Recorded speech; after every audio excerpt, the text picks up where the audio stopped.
नमस्कार दोस्तों, आप सबका एक बार फिर हमारे YouTube चैनल आपनो इतिहास में स्वागत है। दोस्तों, हम बात करने वाले थे राजस्थान के इतिहास की, और इसी श्रृंखला में आज हम बात करने वाले हैं राजस्थान की एक प्रसिद्ध लोक देवी की, यानी कि जो माता रानी भटियानी जी हैं उनके इतिहास के बारे में आज हम बात करने वाले हैं, जो कि महिलाओं के विशेष रूप से आराध्य देवी है। प्रत्येक महिला उनका अपना एक चिन्ह जो है वो गले में धारण करती है, और वो महिलाओं की रक्षा करने वाली देवी मानी जाती है। उनके इतिहास के बारे में हम बात करेंगे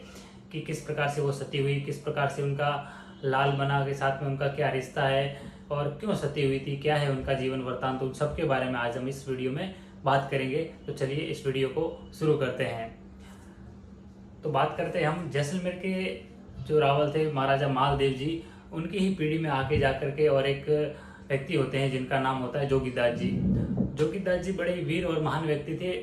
और वो अपना एक अलग गांव बसाते हैं जोगीदास जीरो गांव, और वहां पे वो शासन करते हैं।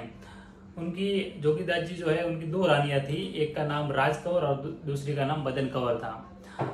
सब बात का उनके ठाट बाट था, पूरे राज्य में कोई किसी प्रकार की कोई कमी नहीं थी, लेकिन एक बात की जो चिंता थी उनको वो यह थी कि उनके कोई संतान नहीं थी, और इस बात का उन्हें बड़ा दुख था। एक दिन उनको एक महात्मा जी मिलते हैं और उनको बताते हैं कि आपको स्वांगिया माता जी हैं, उनका ध्यान करना चाहिए, उनकी आराधना करनी चाहिए, उनसे आपको संतान प्राप्ति हो सकती है। तो जोगीदास जी ने माता स्वांगिया जी की भक्ति की, और उन भक्ति से प्रसन्न होकर के और माता स्वांगिया जी प्रकट हुए और उनको आशीर्वाद दिया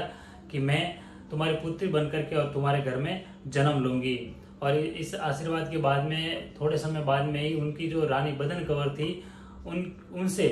जो है वो विक्रम संवत 1743 में भाद्रवा सुदी सप्तमी को, यानी कि सातम को, उनके घर में एक पुत्री का जन्म होता है। और जैसे ही उस पुत्री का जन्म होता है तो उनके पूरे राज्य में इतनी जोरदार बारिश हो जाती है कि पूरे नदी तालाब और सब भर जाते हैं, और चारों तरफ हरियाली हरियाली हो जाती है, और उनके जो आंगन में है वो कुमकुम के पगले के निशान हो जाते हैं। और इस बात को देख करके और जोगीदास जी को विश्वास हो जाता है कि ये देवी ने जो अवतार लेने की बात कही थी वो अवतार आज हमारे घर में ले लिया है। और उसके बाद में उनके घर में और पूरे राज्य में इतनी खुशहाली हुई, और उनके बाद में उनको 3 पुत्र भी प्राप्त हुए। तो अब उनके बाद में जब जो राजकुमारी जन्म लिया था उसका नामकरण हुआ, और उनका नाम दिया गया स्वरूप भाई। अब स्वरूप भाई धीरे धीरे बड़े हुए, और जब बड़े हुए तो महाराजा जो जोगीदास जी थे उनको उनके सगाई के लिए चिंता हुई, और वो उनसे बात करने लगे। तो जो गुड़ा मालानी है उनके एक पुरोहित जी थे, तो उनसे उन्होंने बात की कि कुंवरी के लिए कोई योग्य वर आप ढूंढ करके लाओ। तो उस समय जो है मालानी के जो ठाकुर थे कल्याण सिंह जी, उनकी एक पत्नी थी फूल कंवर, और उनके भी कोई संतान नहीं थी। और जब वो गुड़ा मालानी के पुरोहित जी उनके पास में आए और ऐसे ही बातों बातों में बात की, तो उन्होंने बताया कि आपके जो कुंडली है उसमें आपको पुत्र प्राप्ति के लिखी हुई है, आप कहीं दूसरी शादी कर लो। और उन्होंने बताया कि जो जोगीदास जी है उनकी बाईसा जो है वो स्वरूप बाईसा, उनकी सगाई करनी है, तो आप कहें, आप आदेश दें तो मैं उनसे जाकर के और बात करता हूँ। तो वहां से आज्ञा लेकर के और पुरोहित जी गए और जोगीदास जी से बात की, और कल्याण सिंह जी और स्वरूप बाई की सगाई हुई, और फिर विवाह हुआ। विवाह होने के बाद में रानी भटियानी बन करके और वो कल्याण सिंह जी के यहाँ पे आए, और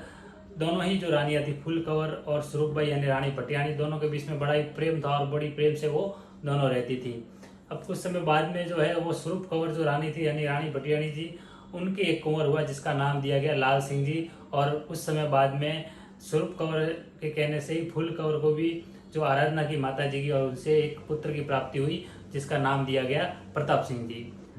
तो इस प्रकार जो कल्याण सिंह जी थे उनके 2 पुत्र हुए, और 2 पुत्र होने से उनके तो मानो भाग्य ही खुल गए, और बड़ी खुशहाली और पूरे राज्य में खुशहाली का माहौल हो गया। लेकिन कहते हैं कि इस खुशी को किसी की नज़र लग गई, और जो उनकी फूल कंवर रानी थी उनकी एक दासी उनके पास में आती है, और पूजा जा करके उनके पास में बैठती है। तो वो पूछते फूल कंवर की क्या हुआ, तो वो दासी कहती है कि महारानी साहब, आपका और जो कुंवर साहब प्रताप सिंह जी, उनकी जो दुर्दशा मुझे दिख रही है वो देख के मैं बड़ा ही दुख हो रहा है मुझे, और मैं तो ये चाहती हूँ कि ऐसी दुर्दशा देखने से पहले मैं मर क्यों नहीं जाऊँ। तो उन्होंने कहा कि ऐसा क्या हुआ, तो वो कहते हैं कि देखिए ना, जैसे रानी भटियानी जी यहाँ पर आए हैं तो आपकी जो पटरानी का जो पद था वो भी चला गया, और अब लाल बना जो है वो बड़े हैं और प्रताप सिंह जी छोटे हैं। तो जो पाटवी का पद है, जो रावल बनेंगे वो तो लाल बना बनेंगे, और आपके जो प्रताप सिंह जी है वो तो उनके पास में दरोगा बन करके और रह जाएंगे, और आपकी स्थिति जो है वो तो मेरे जैसी एक दासी के जैसी हो जाएगी। और कैसे ऐसे कहते हुए विलाप करते हुए वो दासी वहाँ से चली गई। और ये बात जो है वो फूल कंवर के और दिल पे लग गई और वो इस बात की दिन दिन उसी के बारे में सोच रही है कि अब जा करके और कैसे लाल बना जो है उसको रास्ते के हटाऊं और प्रताप सिंह जी है वो कैसे रावल बने, इसके बारे में ही वो सोचती रहती थी। तो एक दिन जब श्रावण महीने की तीज आई, तीज का त्यौहार आया, तो सब महिलाएं सज धज करके और तीज त्यौहार मनाने के लिए जा रही थी। तो जो रानी भटियाणी जी थे वो भी वहाँ आए फूल कवर के पास में और उन्होंने कहा कि चलिए हम भी वहाँ पे तीज खेलने के लिए जाते हैं। लेकिन फूल कवर ने बहाना बनाया कि नहीं मेरी तबीयत ठीक नहीं है इसलिए मैं आज वहाँ पे नहीं आऊँगी, आप जाओ। तो उन्होंने कहा ठीक है, लेकिन उन्होंने कहा कि ये लाल बना है वो अपने पास में रखो और मैं आती हूँ तब तक आप इनका ध्यान रखना। तो फूल कवर तो इसी बात का इंतजार कर रही थी। तो उन्होंने लाल बना को उनको स्वैप करके और वो वहाँ से तीज खेलने के लिए चली गई महारानी भटियाणी जी। लेकिन फूल कवर ने बाद में लाल बना को और दूध के अंदर जल मिला करके और पिला दिया। और जब पिलाया तो रानी भटियाणी जी वहाँ वो एक देवी का स्वरूप थी, उनको स्वयं ही पता चल गया कि कुछ अनहोनी हो गई है। तो वहाँ से वो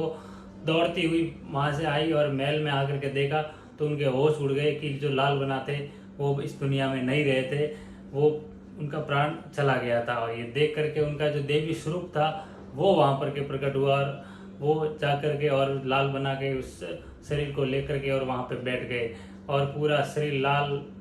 कलर का हो गया। और वहाँ पे सब लोग उनको देखने लगे और सब रावल कल्याण सिंह जी और सब वहाँ पे इकट्ठे होकर गए। लेकिन उनका जो स्वरूप है उनके शरीर का तेज देख करके और सभी लोग वहाँ पे एक टक देखने लगे कि ये क्या हो रहा है। और जो फुल कवर थी वो भी डर करके और जा करके पीछे कहीं छुप गई और छुपके से वो देख रही है कि क्या हो रहा है। तो वहाँ उस समय जो है भटियाणी जी ने पीछे मुड़ करके और आँख खोल के उनकी तरफ देखा और कहा कि फुल कवर तूने तो मेरे जो संतान है उसको मिटा दिया, उसको समाप्त कर दिया, लेकिन तू भी याद रखना कि तेरा भी कोई संतान होगा वो मेरे साथ में पूजा जाएगा। और ऐसे कहते ही वो वहाँ से उठी और कहा कि अब मुझे इस दगाबाज संसार में नहीं रहना है और मैं सती हो रही हूँ। और वहाँ से वो चल देती है, सभी लोग उनके पीछे पीछे चलते हैं और वो आगे आगे चलती है और लोग देखते हैं कि वो पूरे एकदम उनके देवी का स्वरूप धारण कर लिया। और वो जो चल रही है तो उनके पैर जो है वो जमीन के ऊपर नहीं पड़ रहे हैं, वो जमीन से 4 अंगुल ऊपर जो है वो चल रही है। और ये देख करके चमत्कार देख करके और सब लोग वहाँ पे एक हतप्रभ रह गए और उनके पीछे पीछे चल रहे हैं। और जैसे ही वहाँ शमशान घाट जा करके और वो अपने बेटे लाल बना कर लेकर के और चिता पर बैठी तो अपने आप ही अग्नि प्रज्वलित हो गई और वो अपने बेटे लाल बना के साथ में और सती हो गई। जब वो सती हुई तो उसी समय उनके जो पीहर था जोगीदास जी, वहाँ का एक मीरासी रामा और उनकी पत्नी जो है वो बाईसा को मिलने के लिए उनके महल में गए। उनको पता नहीं था कि बाईसा सती हो गए और ये सब घटना हुई, उनको पता नहीं था। वो तो वहाँ से आए थे और मिलने के लिए, दान लेने के लिए, और वो बाईसा के महल में गए और उन्होंने देखा कि वो जब गए तो वहाँ पे रानी भटियाणी जी स्वयं वहाँ पे प्रकट हो गई और उनको